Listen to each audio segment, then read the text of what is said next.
Hello again! Another day, another Too Good To Go! Na-addict na ako sa pagbili sa Too Good To Go kasi nga ang mura, tapos medyo madami pa. And anyways, fresh naman yung mga pagkain. So for today, nag-try ako sa Refresh. Ako naman yung nag-try. Last time kasi yung asawa ko. Tapos nagpasundo na lang ako sa kanya kasi medyo madami akong bit-bit dahil nag-grocery din ako today. So today, nag-try ako sa Refresh. This cost £3.95. So actually, nakita ko na kung ano nilagay ni ate kasi nung kinolek ko siya, dun lang niya nilalagay yung items.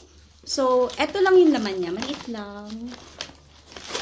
So, we have a brownie. So, most likely sa asawa ko ito mapupunta. Brownies. And then, this cheese tomato omelette buff. Magkano ba ito? Walang presyo. At saka yung huli is itong Puka cheese and onion veggie slice. So, tatlo lang yung laman, guys.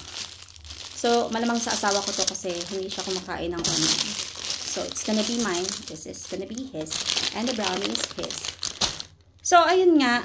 Panalo pa rin si Pound Bakery. Kasi dati, di ba, parang less than 4 pounds. Tapos, 9 na yung laman. Tapos, ang dami pa. So, baka i-try namin ulit yung Pound Bakery, pero try namin yung breakfast nila. And that's it for today. Ito try namin to later. So, hindi ako titigil. Hindi ako titigil sa pagbili ng Pound Bakery kasi mas mura. Tinatawanan ako ng asawa ko. My husband is laughing. Why are you laughing at me? So, thank you so much for watching. Bye!